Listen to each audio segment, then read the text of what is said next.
fue precisamente un ejemplo de democracia. Se dejó en claro que hay muchos temas que tienen que revisarse en la cuestión electoral de los Estados Unidos de Norteamérica. La elección indirecta, en la que el pueblo no vota por los candidatos, sino por electores que a su vez eligen a los candidatos y a los funcionarios, dejó mucho que desear. Procesos muy largos, muy prolongados, que dejan mucha incertidumbre y dejan la idea de que pudo haber una mala organización, malos manejos, e incluso hasta apareció la idea del fraude electoral en los Estados Unidos de Norteamérica. Ya hubo de todos modos el relevo en la silla presidencial y veremos si ese país hace ajustes y correcciones a su sistema, porque se evidenció que no es el perfecto medio para relevar de manera pacífica a su Ejecutivo Federal.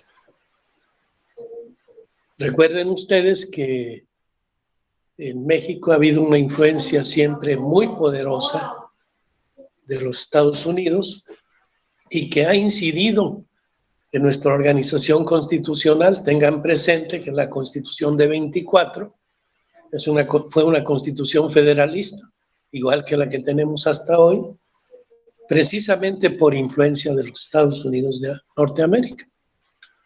El modelo presidencial que existe en México es una, digamos, no una copia, pero sí es un método muy influenciado por el sistema norteamericano y se ha venido manteniendo con infinidad de cambios y transformaciones en nuestro país. Repito la idea central que tengo sobre el tema electoral. En México no goza de mucha credibilidad. En México más bien tiene poco crédito. Hay muchas dudas en torno siempre a los procesos y pues tenemos la experiencia histórica de que se han generado prácticas que debieran ser desterradas para siempre. Voy a tomar solamente como punto de partida la Revolución Mexicana, la Constitución del 17, para no profundizar más en la historia y acercarnos a la realidad actual, llegar a la realidad actual y dar un punto de vista. La Constitución de 17 estableció un sistema electoral de participación directa de la ciudadanía en la elección de las personas que deben ejercer los cargos. Es decir, a diferencia de Estados Unidos, aquí no hay un sistema indirecto, aquí no hay electores, sino que la ciudadanía participa directamente en los procesos. Y además hay una regla muy clara: todos los votantes valemos exactamente lo mismo, todos valemos un voto, una persona un voto, y eso quiere decir que se establece la igualdad, el valor igual de todos los ciudadanos al momento de elegir a los funcionarios. Es cierto que siguiendo el modelo norteamericano, se creó un presidencialismo fuerte. El Ejecutivo mexicano es un ejecutivo fuerte, tiene un conjunto de atribuciones que lo hacen ser el factor determinante en muchos temas. Aquí el presidente de la República es al mismo tiempo el jefe del Estado y el jefe del gobierno. En el sistema parlamentario no sucede así. Uno es el jefe del Estado, otro es el jefe del gobierno. Se nota muy fácilmente en las monarquías, el rey es el jefe del Estado, el primer ministro es el jefe del gobierno. Aquí no, en los sistemas presidenciales, el presidente es al mismo tiempo el jefe del Estado y el jefe del gobierno, o sea que es un funcionario muy poderoso. Ahora le llaman servidores públicos. Pero aquí el jefe del Ejecutivo es muy poderoso, es muy fuerte, y es que se decidió en el constitucionalismo mexicano tener un Ejecutivo fuerte para que pudieran conducir el Estado y tratar de que hubiese orden, que hubiese regularidad en los procesos electorales para que la inestabilidad no pusiera en riesgo las instituciones del país. También los titulares del órgano legislativo son electos, no así los del judicial. Los del judicial son designados por los miembros de los otros dos poderes. O, como en nuestro caso sucede, por el legislativo. De modo que las elecciones en nuestro país son el mecanismo pacífico para sustituir a los titulares de los órganos del poder.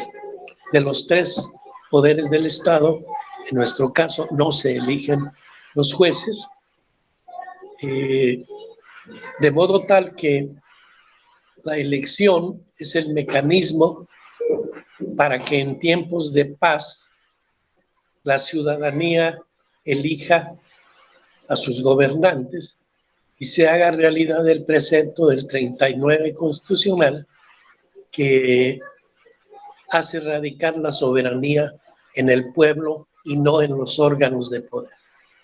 Así de importantes son las elecciones. Son el medio para que la realidad recoja el precepto constitucional que otorga el poder máximo al pueblo. El pueblo es el titular de la soberanía que es ejercida por medio de los representantes que el pueblo elige.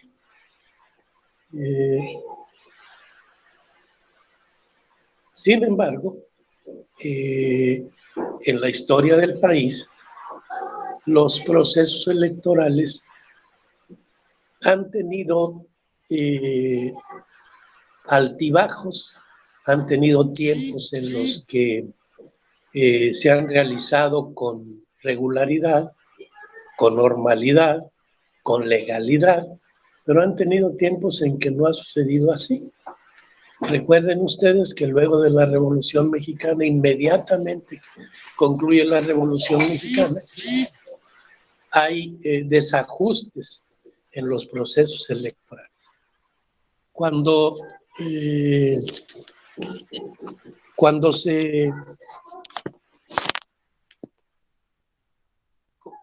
termina la fase armada de la Revolución Mexicana, cuando concluye la confrontación violenta entre mexicanos que significó la Revolución Mexicana, se acuerda que haya medios por los cuales la población participe de manera libre, de manera voluntaria, de manera ordenada en la conformación de los órganos de poder. Pero apenas en la primera elección que se organiza después de la fase armada, tuvimos problemas. Recuerden ustedes que José Vasconcelos se postuló como candidato a la presidencia de la República. Vasconcelos había sido el funcionario que mayor presencia había ganado entre el gobierno de Álvaro Obregón, y sucede que a Vasconcelos le hacen fraude electoral y Vasconcelos tiene que retirarse, huir a los Estados Unidos, después volvería, pero huir a los Estados Unidos porque no tuvo la fuerza suficiente para imponer lo que era un hecho, que Vasconcelos podría haber sido el presidente de los Estados Unidos mexicanos, con un buen crédito, con un buen prestigio, porque su programa educativo había sido muy bien recibido por la población, había tenido una gran recepción por parte de la población, y quizá hubiera sido un presidente más adecuado que los que a final de cuentas resultaron ser. Así empezó la cuestión, fraude electoral, que luego se fue repitiendo en nuestro país porque se convirtió en una práctica. El Estado mexicano, producto de la revolución, se convirtió en un Estado que trató de controlar todo el conjunto del ejercicio del poder en México. El Estado se convirtió en autoritario, un Estado que se impuso en ocasiones por la fuerza, que llegó a ejercer la fuerza en contra de la ciudadanía para imponer candidatos, para imponer funcionarios, y el mecanismo de las elecciones entonces se fue convirtiendo en algo más bien simbólico que real. Por eso digo que se fue desprestigiando, porque no tuvo mucho crédito entre nosotros. Tuvimos un partido de Estado. ¿Recuerdan ustedes que el Estado que surgió de la Revolución Mexicana fue un partido de Estado? Se formó de arriba para abajo. Lo formó la autoridad, no lo formó la ciudadanía para que desde la ciudadanía se generara la autoridad. La autoridad del poder ya estaba formado por el proceso revolucionario, y entonces el Estado se formó de arriba para abajo. Cuando Calles organiza el Partido de la Revolución Mexicana, el PRM, el PNR, el Partido Nacional Revolucionario, que después se convirtió en PRM, Partido de la Revolución Mexicana, y después en PRI,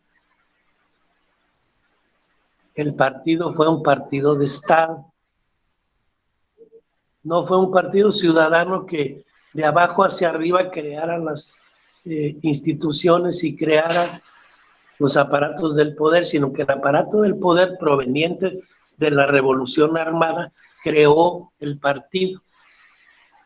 Y tuvimos durante muchos años un régimen de partido de Estado. Fue una y la misma cosa. El partido, el gobierno y el Estado fueron lo mismo. Por eso digo que tuvimos un partido de Estado. ¿Y cómo se logró eso? Pues con mecanismos de control corporativo de arriba hacia abajo, del Estado hacia las organizaciones de la sociedad. A ver si me explico. El Estado crea organizaciones de trabajadores. Se crea la CTM de arriba para abajo. No son los trabajadores los que crean la organización y luego esta se acerca o no al Estado según sus propias decisiones. No, es el Estado el que crea la CTM y de esa manera corporativiza al movimiento obrero. El Estado crea la Confederación Nacional Campesina, la CNC, y no son los campesinos los que crean su organización y luego se acercan o no al Estado según sus propias decisiones. Y luego el Estado crea la CNC, la CTM y la CNOP, la Confederación Nacional de Organizaciones Populares, y ahí agrupa a comerciantes, a profesionales, los abogados, es decir, es un aparato en el que las organizaciones, el partido y el Estado, el gobierno y el Estado son una y la misma cosa. Tuvimos un régimen de partido de Estado. Y entonces las elecciones, pues eran elecciones muy arregladas. El candidato venía de arriba para abajo, los candidatos eran nombrados por el Estado, el partido los recogía como suyos, las organizaciones se adiestraron para votar, el voto corporativo se dio entre nosotros, un voto masivo de corporaciones llamadas CTM, CNC, CNOP, y un tiempo incluso hubo un cuarto sector en el partido que fue el sector militar. También estuvo corporativizado de esa manera. Pero el sector militar salió de ese esquema y tuvo otras características que no fue propiamente la de los organismos corporativos. De modo tal que las elecciones durante un largo periodo histórico en México, pues fueron elecciones muy arregladas, fueron elecciones muy controladas, fueron elecciones que obedecían a ese esquema de corporativización. ¿Y cómo mantenía el Estado ese esquema de corporativización? Bueno, pues otorgando, dando, satisfaciendo reclamos de los sectores de la sociedad. Si se construían grandes unidades habitacionales, bueno, pues eran esos organismos corporativos los que tenían mano, los que iban por delante cuando se repartían las viviendas. Luego a los campesinos pues se les crearon organismos de control para que estuvieran relativamente contentos y fueran dóciles al momento del voto corporativo. ¿Cuáles fueron? Bueno, pues había precios de garantía para sus productos, los compraba la CONASUPO, se almacenaban en las bodegas de empresas y organismos del Estado. Había instituciones públicas que proporcionaban semillas mejoradas a los campesinos, es decir, había concesiones a esos sectores corporativos. No era simplemente porque el Estado decía que hicieran que participaran en los procesos electorales votando siempre por el partido oficial, sino que había un sistema de corporativo a base de concesiones. Así fue durante mucho tiempo el funcionamiento del sistema electoral de este país. Así que bastaba con que hubiera un solo partido. Hubo momentos en que había un solo partido. Después fueron surgiendo otros partidos, pero también eran corporativos, también eran partidos satélites del Estado. Funcionaron como una oposición también controlada, relativamente controlada. De modo tal que las elecciones en México han tenido características pues muy peculiares. Luego se dio algo que llamaron la reforma política. El mismo Estado incorporó partidos de oposición para que pudiera darse la sensación de que había debate democrático, de que había confrontación, de que había, pero una confrontación que no era una confrontación real, sino era una confrontación relativamente controlada.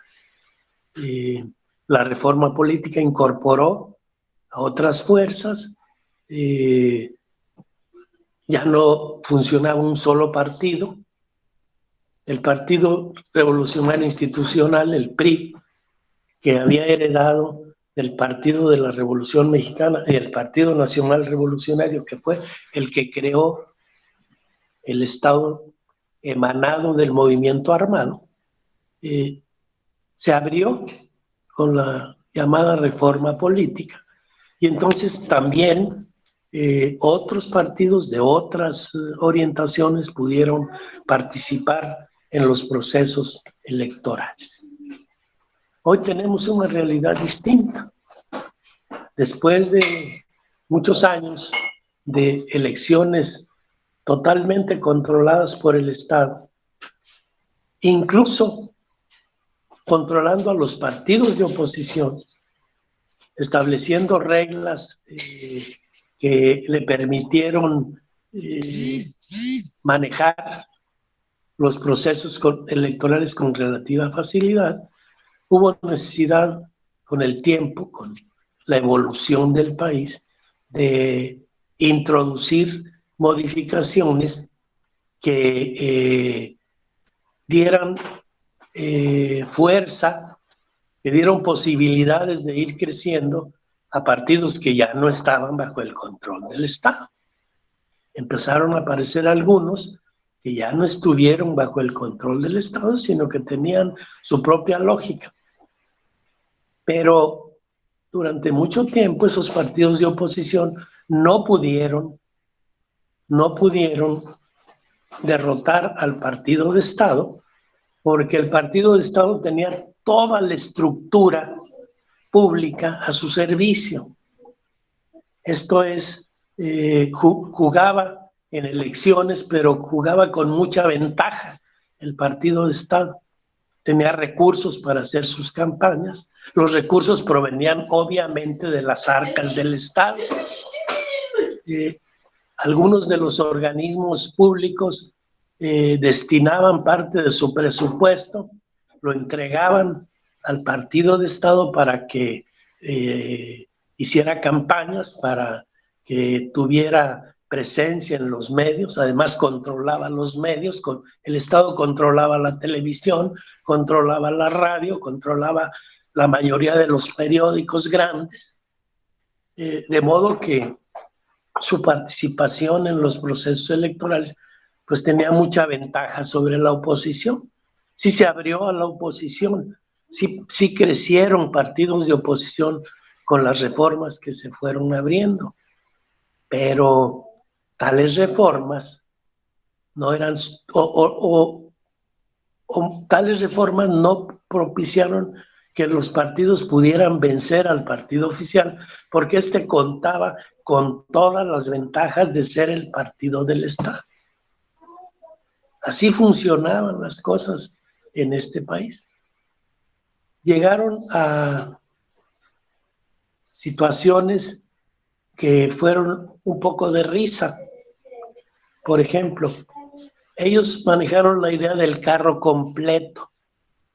El PRI ganaba el carro completo, ganaba todos los puestos en la elección, se llevaba todas las canicas a su casa el PRI y le llamaban el carro completo, elecciones de carro completo.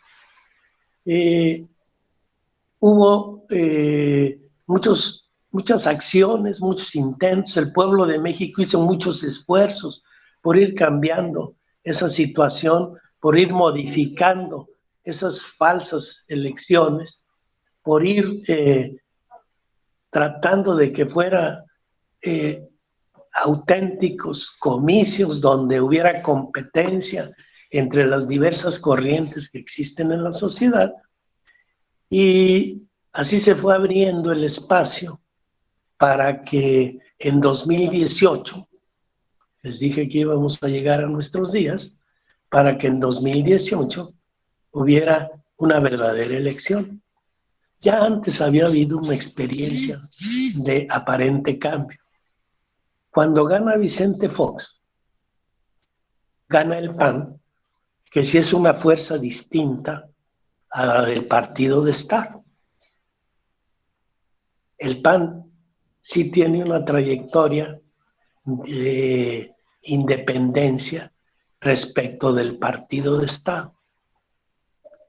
El PAN proviene de los sectores más de derecha de nuestra sociedad, más conservadores de nuestra sociedad. El PAN proviene de una influencia religiosa, tiene sus orígenes en la Iglesia Católica, tiene sus orígenes en la distancia que guardó siempre la derecha mexicana respecto del Estado, al que consideró un poco populista, un poco amigo de acciones de izquierda. Y la derecha mexicana atacó la corrupción del Estado, atacó la impunidad existente en el Estado mexicano, no en lo sustancial, porque a fin de cuentas hoy están unidos, ya saben ustedes que a fin de cuentas se encontraron como hermanos el PRI y el PAN, hoy van juntos de la mano, pero en su tiempo de independencia y de lucha, el PAN sí se diferenció de el partido de Estado y sí trató de que hubiera elecciones auténticas, de modo que cuando llega Vicente Fox a la presidencia, sí hubo la sensación de un cambio, de que se podía dar una transformación real del Estado mexicano, del Estado surgido de la Revolución Mexicana. Pues no resultó así. La historia nos demostró que el PAN se adecuó, se acomodó a las prácticas históricas del Estado mexicano y entonces adoptaron juntos la ideología neoliberal. Hace 40 años adoptaron la ideología neoliberal y se acercaron el PRI y el PAN, se fueron identificando y se fueron dando cuenta que sus intereses son comunes porque ambos tienen posturas ajenas a las del pueblo de México. Esa es la verdad histórica. El PAN tuvo 3 sexenios el poder, 2 sexenios el poder, la docena, 12 años, algunos le llaman la docena trágica, porque fue una decepción para el pueblo de México la gestión de los gobiernos panistas.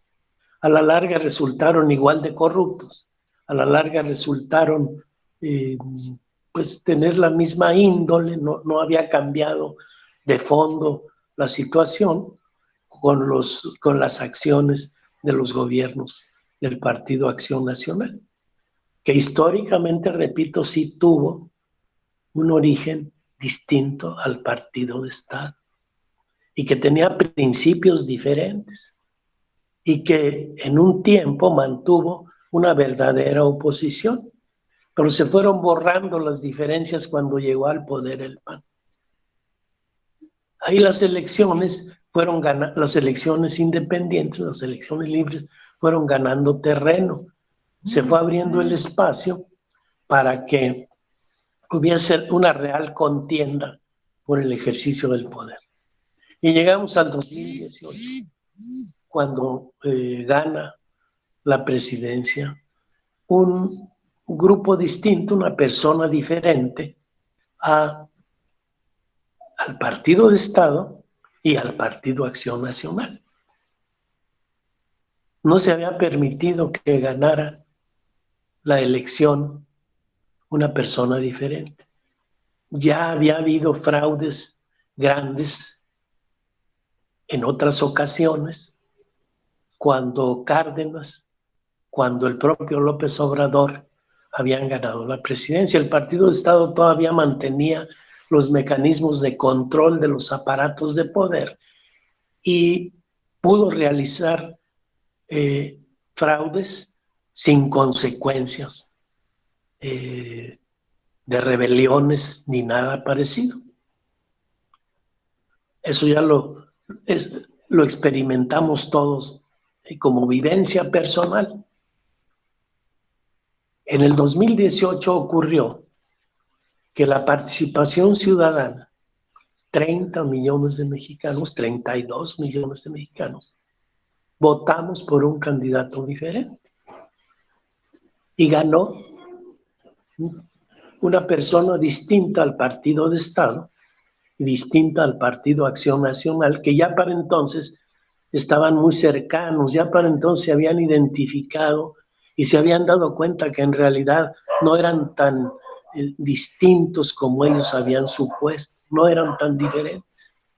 Se acercaron en el ejercicio, cuando el PAN ejerció el poder, se acercó mucho al Partido de Estado, al PRI.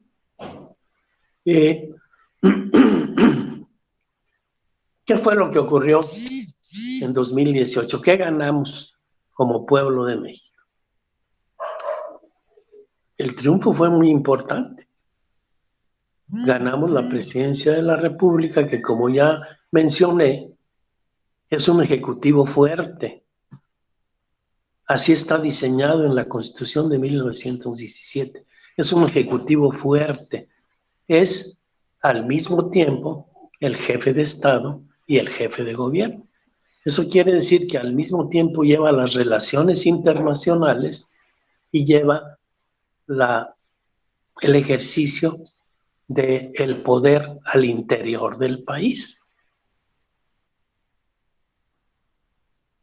Entonces se ganó en la realidad una posibilidad de una transformación importante.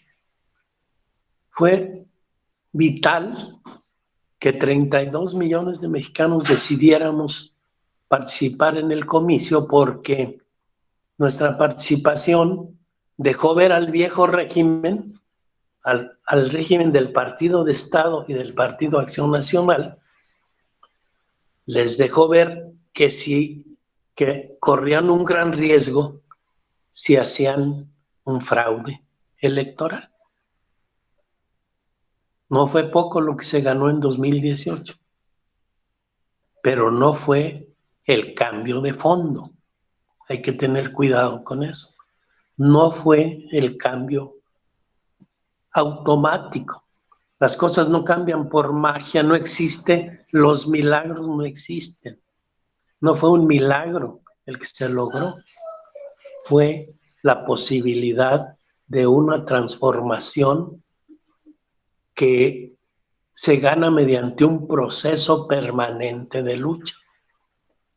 Luchamos muchos años para derrotar al viejo régimen. En ese trayecto histórico para llegar al 2018, el pueblo de México hizo grandes sacrificios. El Estado mexicano fue un Estado sumamente represivo. Todo aquel que se saliera de las reglas que él dictaba era eliminado. El pueblo de México no recibió de gratis la posibilidad de cambio, no, le costó muchísimo. le costó esfuerzo, le costó organización, le costó creación de instituciones, de organismos de lucha, de partidos, pero todavía le queda un tramo de lucha para llegar a la verdadera transformación. Se ganó la posibilidad de transformar al país, pero no se ganó la transformación completa. Ni siquiera todo el aparato completo del poder, porque recuerden ustedes que el poder no solo está en los organismos del Estado, sino en los organismos que ejercen poder en la sociedad.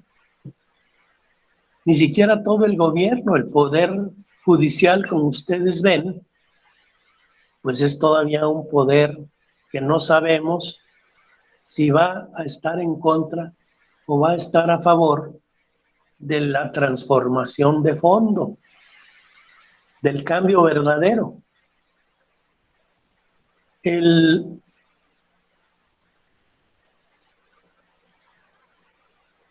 La prensa, los medios, no están con la transformación y son un poder real. El ejército, vamos a ver.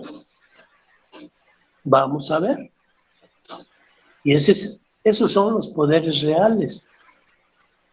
La burocracia media, que no cambia con las elecciones, esa burocracia media tampoco está con el cambio.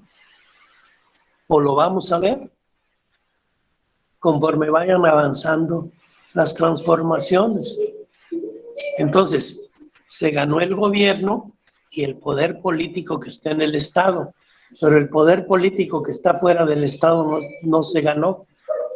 Los dueños del dinero en este país no están con el cambio y son un poder real. Y esos no cambian con las elecciones. Esos no se eligen cada 6 años como se elige al presidente de la República. Ni cada 3 como se elige a los diputados, ni cada 6 como se elige a los senadores. Esos poderes reales que están ahí, que juegan todos los días, que hacen la tarea todos los días de cuidar el poder que tienen, de tratar de incrementar el poder que tienen, esos no cambiaron con las elecciones. Esos tendrán que cambiar mediante un proceso que lleve a cabo la sociedad mexicana.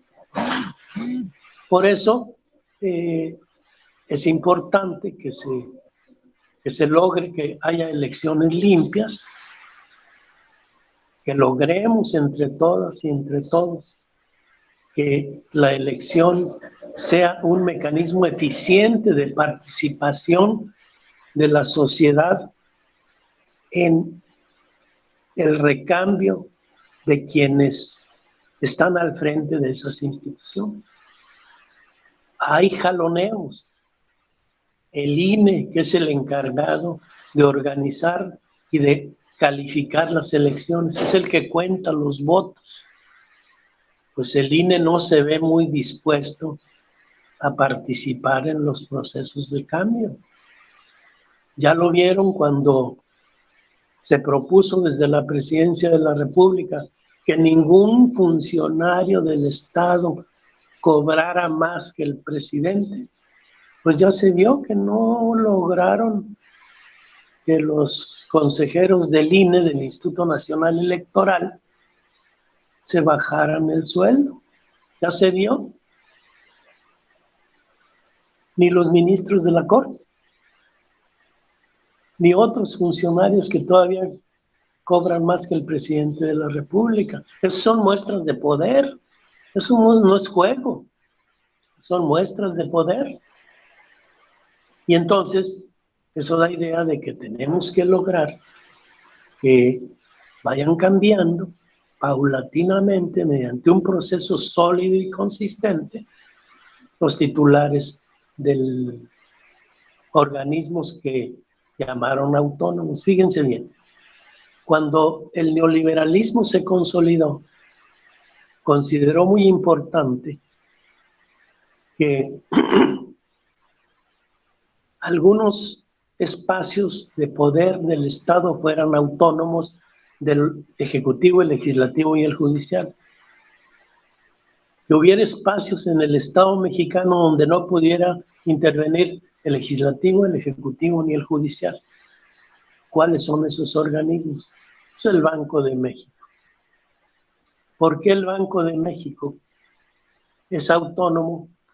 ¿Y por qué tiene un manejo de las finanzas del Estado en el que no pueden intervenir los poderes que he mencionado, el Ejecutivo, el Legislativo y el Judicial?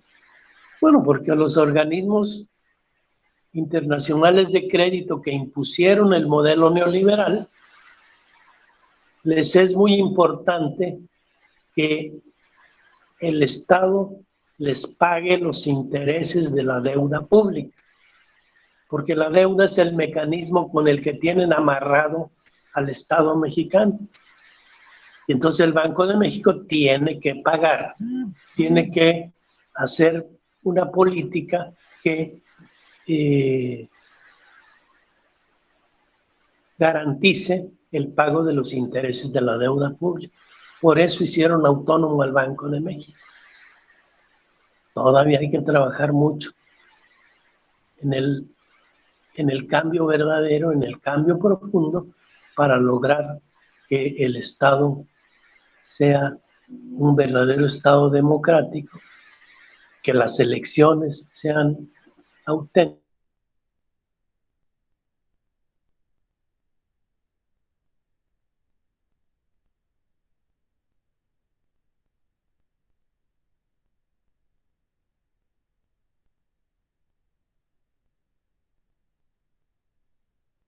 Y no los funcionarios. Mi estimada Monse, creo que ya me pasé del tiempo, pero aquí estoy. Termino con esto mi exposición y escucho todas las dudas, preguntas y críticas que me quieran hacer nuestros participantes en esta sesión. Adelante, muchas gracias. Muchas gracias, doctor José Enrique González Ruiz. Siempre es un placer escucharlo. Y bueno, pues en este momento, como bien lo comentó el doctor, pues abrimos el micrófono para quien guste hacerle una pregunta, emitir alguna duda, comentario. Adelante.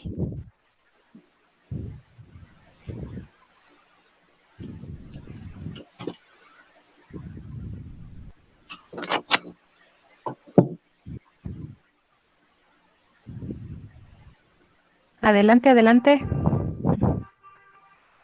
Dudas, comentarios, críticas, acepto todo. Yo no tengo problema para escuchar lo que me quieran decir.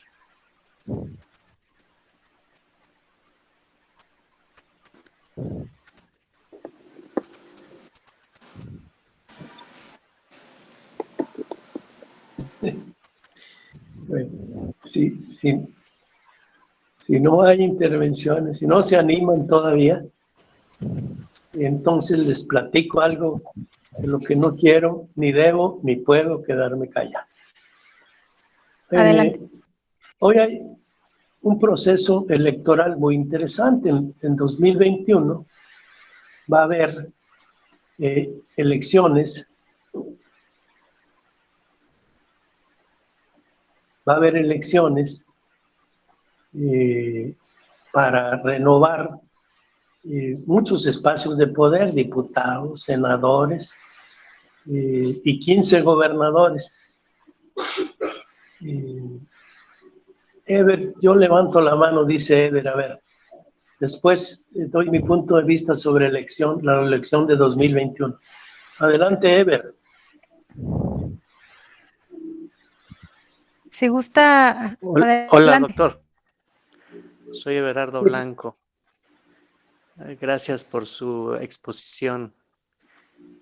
Mi duda es, ya después de este repaso histórico y de cómo han ido cambiando las circunstancias, tratando de ver hacia adelante,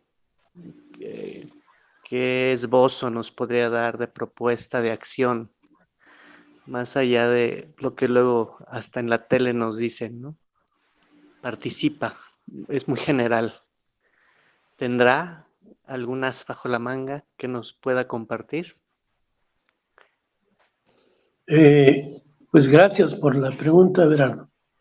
Mira, yo creo que nosotros tenemos que mantener una actitud firme en torno a los principios que hemos mantenido durante nuestra existencia, nuestra vida, participar organizadamente, no solo votar, sí votar porque es una forma pacífica de cambiar las cosas, ejercer nuestro derecho al voto, si fuera necesario intentar todas las formas de lucha son válidas, pero hoy el camino está abierto para que participemos en los procesos electorales. Participar, organizarnos por barrio, organizarnos por colonia, organizarnos en nuestra escuela, organizarnos en nuestro espacio inmediato para hacer valer nuestras propuestas, nuestras necesidades colectivas y no esperar que todo venga del gobierno. No creer que las cosas van a venir solas, criticar lo que tengamos que criticar, impugnar lo que tengamos que impugnar, incluso decisiones del propio gobierno, no quedarnos callados cuando veamos que hay algo incorrecto y de manera organizada estudiar los temas para que nuestra participación organizada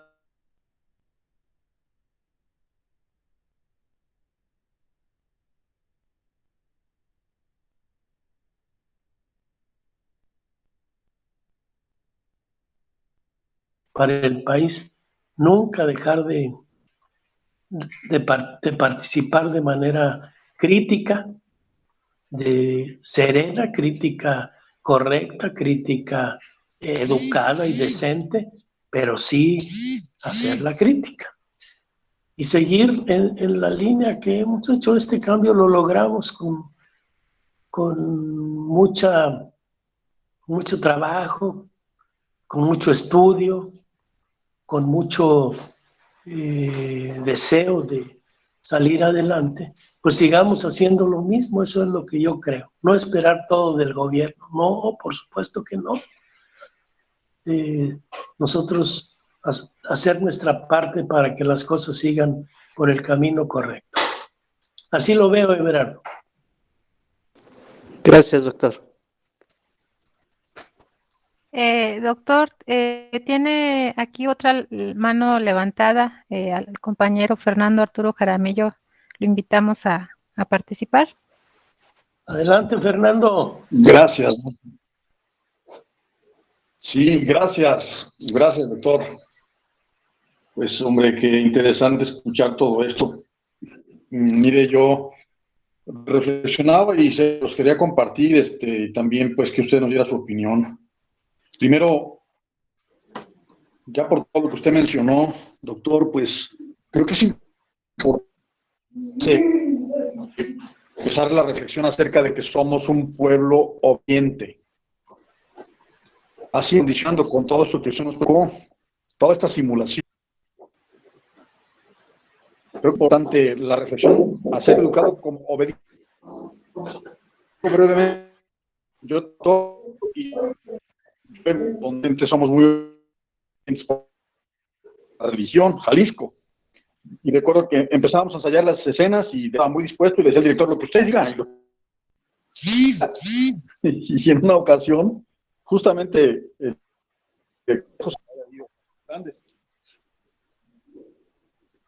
y dice, aquí queremos actores obedientes, queremos actores vivos. Eso me reventó toda mi estructura. natural, pude cambiar de un momento a otro, pero se me quedó muy presente, ¿verdad? Tuve que aceptar cuál era mi formación y empezar a atreverme, que era algo que aquí en la cuestión política nos da miedo, nos daba miedo y nos sigue dando. Yo, para asumirme como un integrante del Movimiento de Regeneración Nacional, que es importante señalar el movimiento de regeneración, que no es precisamente lo mismo. Yo, para asumir como parte de ese movimiento, fue un proceso. Tuve que asumir que efectivamente no estaba de acuerdo. Tuve que asumir que si quería un cambio en mi país político tenía que hacer algo, y empecé por empezar a mandar mensajes antes de las elecciones para influir en el voto. Y después de que me percaté de esto, me invitan a cuidar una casilla de Morena aquí en Álamos. Acepto, me dice el compañero que andaba en la calle, dice, y yo dije, pues ojalá que no me llamen. Y ¿sabe qué? La verdad es que qué bueno que me llamaron. Cuando me llamaron, dije, ¿qué pasó, Fernando? ¿Vas a entrarle o no le vas a entrar? Porque me daba miedo, doctor. Creo que es importante hablar de esto, hablarlo así como es, porque nos da miedo hablar de que tenemos miedo. Entonces ahora con este nivel de es como para que nos entusiasmemos y nos inspiremos, porque la verdad es que la dimensión, desde mi punto de vista, de este señor, está rompiendo todos los temas, porque tiene matices políticos, de virtuosismo político, sociológico, teológico, económico, logístico. Para mí es un genio, Andrés Manuel. Y entonces, finalmente me decidí, dije, ¿cómo vas? Fui, me anoté, tomé toda mi formación y allí cuidé la casilla. Y esto también es bien importante, por favor, doctor, mire usted y los compañeros que me escuchan. Cuando estuve cuidando la casilla, hicieron varias encuestas allá afuera. Cuando yo salí a descansar un poco y me suplía un compañero, me pidieron que si aceptaba la encuesta, y sí acepté como 4 o 5 encuestas. Y les digo, de las 4 o 5, Andrés Manuel estaba en el 60 o el 75%. Yo no sé cuál es el padrón que tiene registrado el INE, pero digo, según yo recuerdo, somos 110 millones de mexicanos, pero ahí no están incluidos los niños, hasta donde yo sé. ¿Qué significa? Que entonces, si era un 60-70%, vamos a pensar en 100 millones, no era el no somos 30 millones de votos, somos cerca de 65-70 millones de votos. Además, miren esto, creo que es importante no perderlo de vista. Por eso declinaron los dos candidatos a las 9 de la noche. Esto fue una estrategia también del viejo régimen junto con el INE, para que el conteo de votos se distrajera. En varias casillas, ya cuando se del triunfo de Andrés Manuel, ya no terminaron de contar la votación. No fue mi caso. Yo hasta el último voto, hasta las 2 de la mañana salí. Y después me enteré que habían ido pues, a las 10. Está bien, no pasó nada. Pero fíjate cómo diciendo que 30 millones cuando eran 70, para mí de entre 65, 70 o hasta 80 millones, si es que toda esta movilización, todo este padrón de los 100 millones de mexicanos. Esto es importante que lo sepamos. Nos quedamos con esa respuesta del INE. Está también falseada esa respuesta. Entonces, es importante tener noción de esto y estar dispuestos. Yo en los lugares a donde voy procuro hablar de la política en el sentido más sutil, si se puede, pero me mantuve desde que, como les dije, tuve miedo, me decidí, y así como vas, Fernando. Entonces, somos un pueblo obediente. Creo que es importante que seamos propositivos. Usted ya lo dijo también, doctor. Y yo creo que la dimensión de Andrés Manuel, sin exagerar, reconociéndolo como un ser humano, como cualquier individuo, sí necesitamos ver que es un fenómeno Andrés Manuel. Es un fenómeno político, sociopolítico, porque ahora yo ya le puse ese previo a la política, porque la política del viejo régimen, todos no nos gustaba, se nos revolvía el estómago hablar de eso. Ahora es importante, ya usted dijo, doctor, estos los ponían de arriba para abajo. Ahora lo que nos está dando testimonio Andrés Manuel es que nació de la sociedad, de los grupos, y llegó al poder. Esto es un fenómeno. Creo que es importante que tomemos esta escuela, yo ahora llamo la sociopolítica, que los candidatos, todos, ojalá que Morena observe eso, tengan la base social, que tengan interés de la sociedad, no que sean formados por las élites para seguir protegiendo a las élites como eran. Entonces, esto para mí es fundamental, ¿verdad? Era importante que les partiera esto, y sí, doctor, ¿usted qué opina de esto de los 30 millones? No, somos 80 millones. De los votantes fuimos entre 65 y 80 millones, pero así de simple. Ahorita dejo aquí mi intervención, gracias. Bueno, pues ya nos dijo Fernando lo que hay que hacer. Miren, sí es cierto que a veces nos da un poco de miedo, Fernando, porque luego se ponen feas las cosas, pero vamos adelante. Qué bueno que tomaste esas decisiones de participar y vámonos, de eso se trata. Everardo nos había preguntado qué hacer, pues ya nos dijo Fernando qué hacer con todo, y que a veces dice uno, ay, está medio difícil, pues ni modo. Adelante siempre.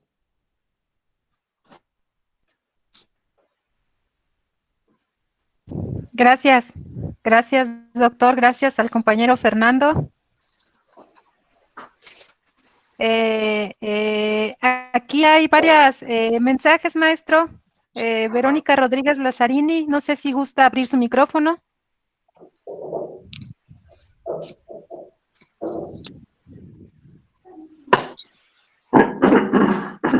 Bueno, la compañera dice, nos cuenta que un punto importante es no delegar toda la responsabilidad al gobierno. Cada uno de nosotros somos responsables. Gracias por la ponencia, muy interesante. El compañero Fernando González. Adelante.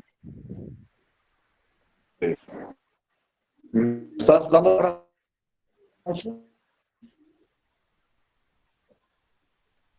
Hola. ¿Me estás dando adelante? Adelante.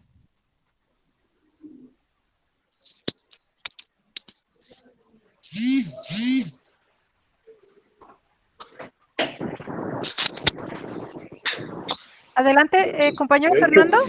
Tuve que quitar mi cámara para que no jalara señal. Sí.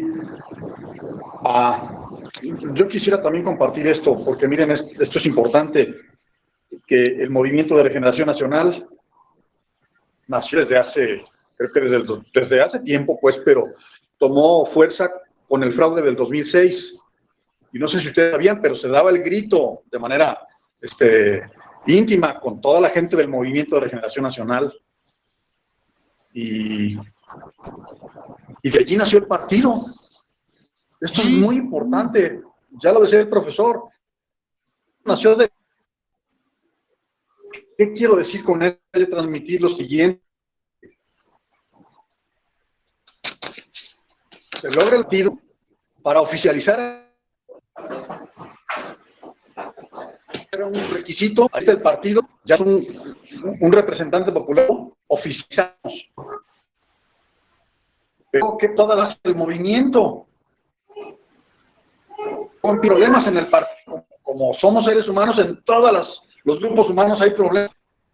Que no nos dejemos llevar por los problemas que tiene el partido. Pero que la nacional tiene, el partido se corrompe. Esta regeneración nacional, platico a las personas, no, es que no necesitas ser de Morena. Lo importante es que tú pertenezcas al movimiento de regeneración. No importa qué partido pertenezcas, intégrate al movimiento. Porque ahorita, además de que es verdad, estamos en el que todos hagamos un trabajo de regeneración nacional, tejido social sumamente rompido. O sea, cuánta gente nada más por los intereses materiales tienen gente bien, a mí no me queda tierno. Esas cosas que necesitamos escuchar a los ser claro que el movimiento nacional no es precisamente lista.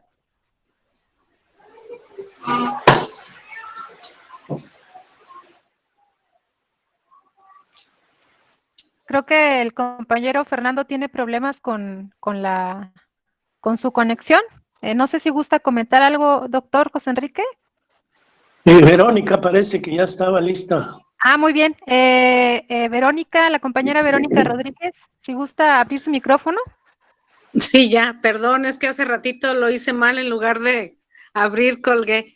Pues únicamente comentar que estoy muy de acuerdo en la intervención del licenciado Enrique y comentar que sí tiene toda la razón al momento de decir que no debemos echarle toda la culpa al gobierno, porque ese es un error que todo mundo, bueno, ahorita la mayoría antimorenistas comete,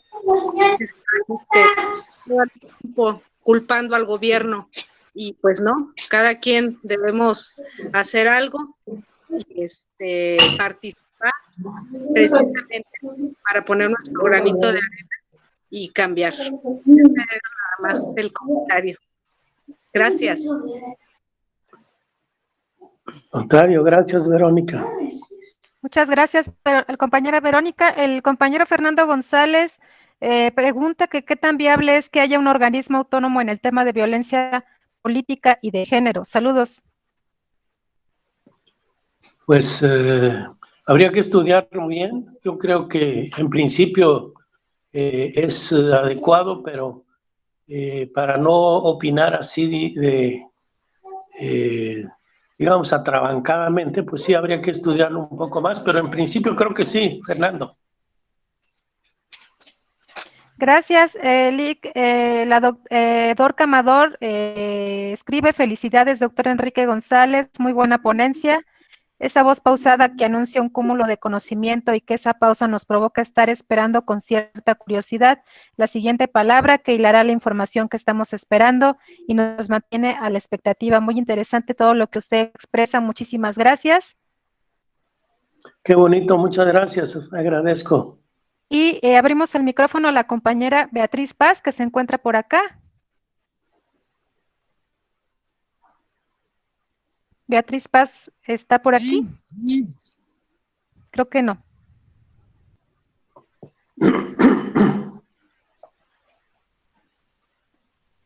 ¿Alguna otra intervención? Sí, aquí estoy, pero yo no comenté nada. Buenas tardes a todos. Ah, muy bien. Lo que pasa es que vi la manita levantada, pero entonces no, ¿verdad? Una disculpa a todos. Gracias. No se preocupe. No, muy bien. Muy bien, muchas gracias. Muchas gracias. No sé si pues antes de terminar, agradecemos la presencia del doctor José Enrique González Ruiz por esta exposición, esta sesión de preguntas y respuestas. Y antes de concluir con este ciclo de conferencias, quisiera mencionar a las personas quienes agradecemos su participación en estas 3 sesiones. Y bueno, principalmente quiero agradecer a la doctora Adriana Terán Enríquez, su presencia, profesora investigadora de la UASM que nos acompaña, a Aida Adriana Martínez Ramírez, a Alan Arturo Ayala Hernández, Alejandro Barrios Jaraleño, a Mayrani Jocelyn García Suara, Ana Francisca Pineda Córdoba, Araceli Andrade, Cecilia Adriana Hernández Domínguez, Dante Felipe Morán Garzón, Dorca Amador Mora, Elizabeth Hernández Sahagón, Ernesto Zapata Valles, Everardo Blanco Libera, Felipe de Jesús Sandoval, Felipe Méndez Moreno, Fernando Arturo Jaramillo Becerra, Fernando González, Griselda Rangel Díaz, Hipólito Rodríguez Sánchez, Kiam Mauricio Cruz Cárdenas, Laura Mena González, Matilde Sánchez Villela, Martínez Ramírez, Margarita Escandor Gaspar, María Alejandra Mendoza Araiza, María del Rocío Luna Casillas, María Janet Zárraga Acevedo, Marisela Orozco López, Marta Beatriz Paz Delgado, Óscar Antonio Telles, Yolanda Ibarra Daniel, Verónica Rodríguez Lazzarini, y bueno, a los ponentes, muchísimas gracias a la diputada por Morena, Marita Hernández Correa, al ponente, el doctor Tonatiuh Hernández Correa, y al doctor José Enrique González Ruiz por este cierre de este ciclo de conferencias. Y bueno, pues no sé si el doctor José Enrique, el doctor Tonatiuh quieran dar algunas palabras de cierre.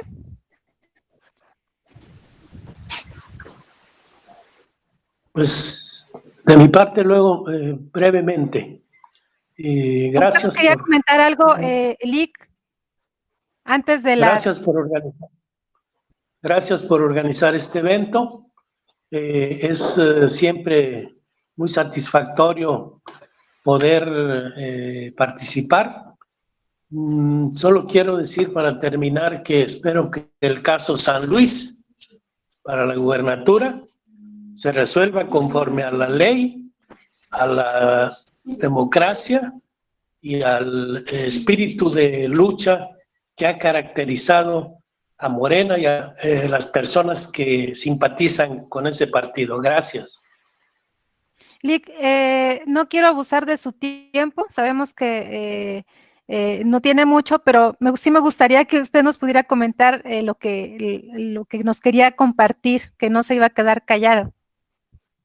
Pues no, pues qué bueno, porque yo creía que ya no había tiempo, pero ahí va. No, adelante, adelante.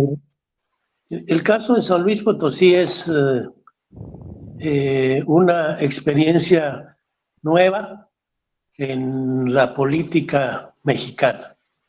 Resulta que el Tribunal Electoral del Poder Judicial de la Federación determinó que por paridad de género, las 15 candidaturas a gobernador que van a disputarse en la elección de 2021 deben, respondiendo a esa paridad de género, deben distribuirse 8 hombres y 7 mujeres.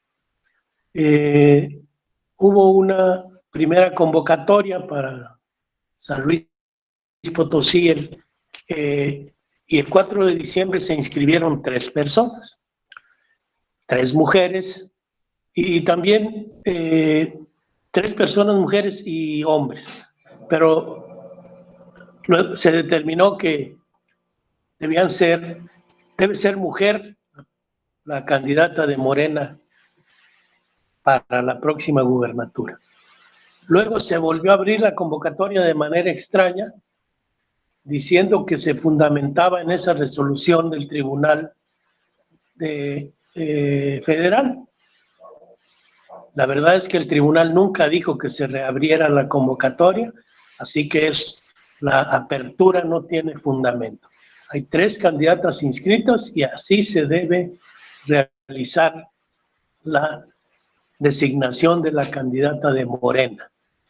No quiero dejar de decirlo porque pues ya dije que tiene que ser crítico, pues ya hay 3 candidatas registradas y con ellas se debe resolver el tema de San Luis Potosí. Y que se haga ya porque no hay ninguna razón para que se siga prolongando este proceso. Es lo que quería decir, gracias. Bueno, pues muchísimas gracias. Si hay alguna intervención más.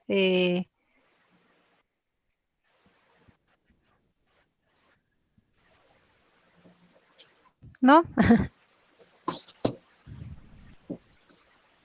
Bueno, pues esperamos que este ciclo de conferencias pues sea un pretexto para seguir tejiendo redes, ¿no?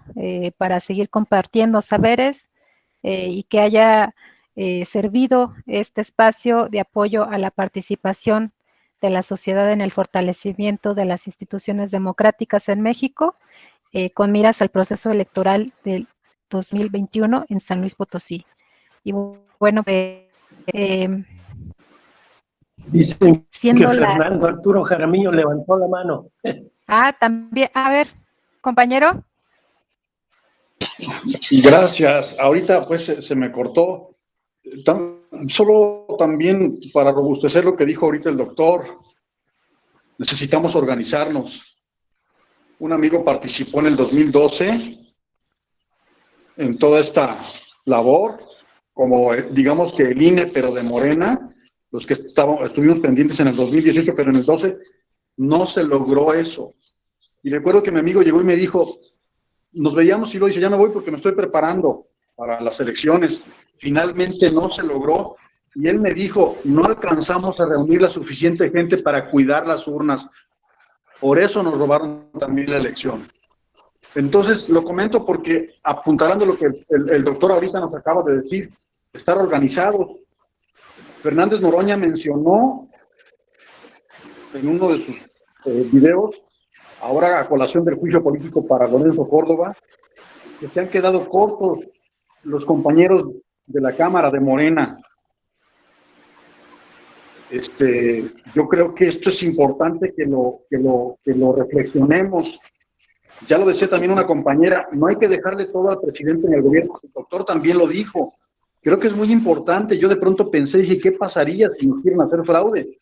Yo pensaría que nos empecemos a organizar. Ahorita esto nos está ayudando mucho para estar en comunicación, pero necesitamos como también hacer algunas células o como especie de distritos para tener comunicación. Solo quiero dejar esto allí para la reflexión y que sí pensemos, es mucho el dinero que están dejando de recibir los del viejo régimen. Es peligroso, necesitamos tener conciencia de que hay peligro porque hay mucho interés de dinero. No han pensado nunca en la gente de abajo. Ya no hago más largo mi comentario. Gracias por permitirme hacerlo y le agradezco al doctor su ponencia, de verdad fue muy enriquecedora y yo robustezco esta parte. Necesitamos continuar organizándonos, no quedarnos tan lentos quizá en relación a la oposición. Generalmente la gente que es muy ambiciosa hace muchas cosas, como el caso de ellos. Nosotros, pues, a veces no lo entiendo, pero hay que reflexionar al respecto para conectarnos y ir construyendo una célula poderosa. Eso es todo. Muchas gracias. Gracias. Y también quedo a la orden. Si en algo puedo participar, quedo a la orden. Gracias. Muchas gracias al compañero Arturo Jaramillo Becerra. Y bueno, únicamente para comentarle a quienes se acaban de incorporar a esta actividad, pues nos puedan mandar un correo que se encuentra en el chat para el envío de materiales y sus reconocimientos respectivos. Pues agradecemos la participación del doctor José Enrique González Ruiz y pues siendo las 12:30, damos por clausurado este ciclo de conferencias virtuales.